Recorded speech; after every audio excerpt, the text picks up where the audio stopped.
কেশবপুরের এই গ্রামগুলো একটা সময় ছিল পুরোপুরি কৃষি নির্ভর, অথচ সময়ের ব্যবধানে সেই গ্রামগুলো এখন রূপ নিয়েছে শিল্পগ্রামে। দিন বদলে শুরুটা করেছিলেন একজন ইনসার শেখ। কে সেই মানুষটি, জানবো সেই গল্প।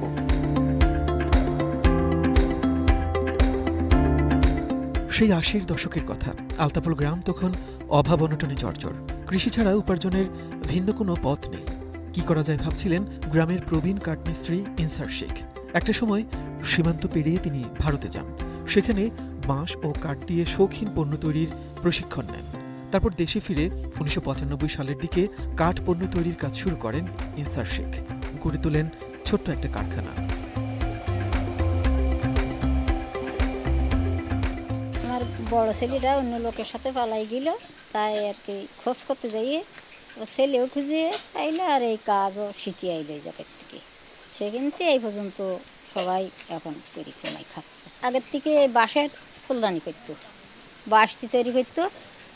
বাঁশ কিছুদিন করি, মানে বছর ১০-১৫ করি, তারপর থেকে এই কাঠের কাজ করে।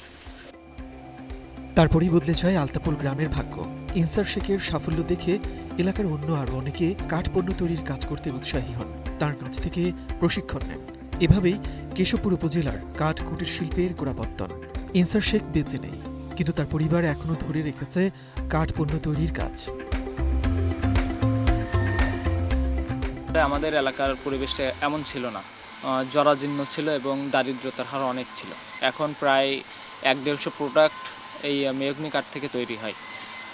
এটা ওনার উদ্যোগ ছিল যে যেন গ্রামের মানুষ দারিদ্রতা থেকে মুক্তি পায়।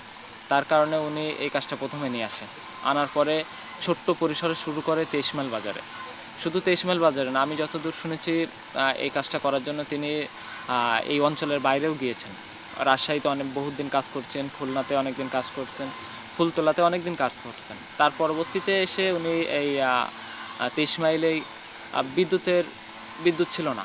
বিদ্যুৎ না থাকলে তো এটা করা সম্ভব না। উনি বিদ্যুতের ব্যবস্থা করে সম্ভবত ২০০০ সালে বা ১৯৯৫-৯৭ এরকম সময় বিদ্যুতের ব্যবস্থা করার পর থেকেই আমাদের এই মহল্লায় এই কাজ শুরু হয়। হ্যাঁ, বাবার কাজটাই তো ধরে রাখা সন্তানের উচিত। আমিও সেটাই চেষ্টা করেছি এবং এটার উপরেই এখন আমার সংসার নির্ভর। সরকারিভাবে স্বীকৃত না পেলেও মানুষের ভালোবাসা তুমি অনেক পেয়েছি।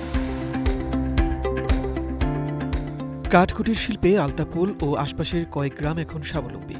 কয়েক বছর আগেও অভাব অনটনে থাকা গ্রামের অধিকাংশ পরিবারে এই শিল্পের মাধ্যমে এসেছে সচ্ছলতা, সৃষ্টি হয়েছে কর্মসংস্থান। প্রত্যক্ষ ও পরোক্ষভাবে এই কাজের মাধ্যমে নগদ নিয়ে এলো হার নামানা হার অফার। সর্বনিম্ন ১০,০০০ টাকা রেমিটেন্স নগদে পাঠালে থাকছে স্বর্ণের হার জেতার সুযোগ। জীবিকা নির্বাহ করছেন এলাকার কয়েক হাজার মানুষ। পুরুষের পাশাপাশি এই কাজে যুক্ত হয়েছেন নারীরাও। সব মিলে মাসে বিক্রি হচ্ছে ৮ থেকে ১০ কোটি টাকার কাঠ পণ্য। বার্ষিক লেনদেনের অঙ্কটাও বেশ আশা জাগা নিয়া।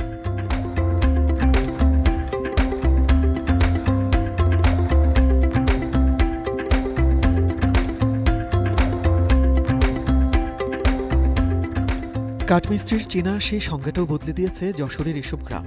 একটা সময় কাঠের শৌখিন পণ্য কিংবা তৈজসপত্র তৈরি করাটা ছিল বেশ সময় সাপেক্ষ ব্যাপার। হাতুড়ি বাঁটাল নিয়ে রীতিমতো যুদ্ধ করতে হতো মিস্ত্রিদের। তবে প্রযুক্তির ছোঁয়া গ্রামীণ এই শিল্পকেও বদলে দিয়েছে। এখন বেশ দ্রুততার সাথে কাঠ পণ্য তৈরি করতে পারছেন মিস্ত্রিরা।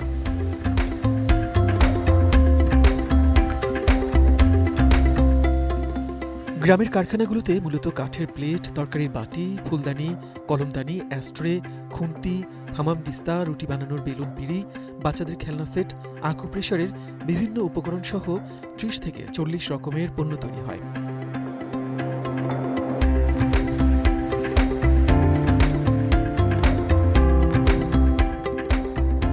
ক্ষুদ্র কুটির শিল্প যা যা আর কি, খেলনা সেট আছে, ফুলদানি আছে, হামানদিস্তা আছে, ভাতের কাঠি আছে, খুন্তি আছে, চামচ আছে, ফুলদানি আছে, কলমদানি আছে, অ্যাস্ট্রে হয়। প্রায় ৩০-৩৫ রকম আইটেম আমাদের এখানে হয় আর কি, আমার এখানে হয়। কেশবপুর উপজেলায় কাঠপণ্য তৈরির এমন কারখানার সংখ্যা প্রায় ৫০০টি। কোনোটি বড়, কোনোটি ছোট। বড় কারখানাগুলোতে ২৫ থেকে ৩০ জন মিস্ত্রি কাজ করেন। এই মিস্ত্রিদের অগ্রিম টাকা দিয়ে বছর চুক্তিতে নিয়োগ দেন কারখানা মালিক। পারিশ্রমিকের হিসেব হয় দৈনিক উৎপাদনের ভিত্তিতে।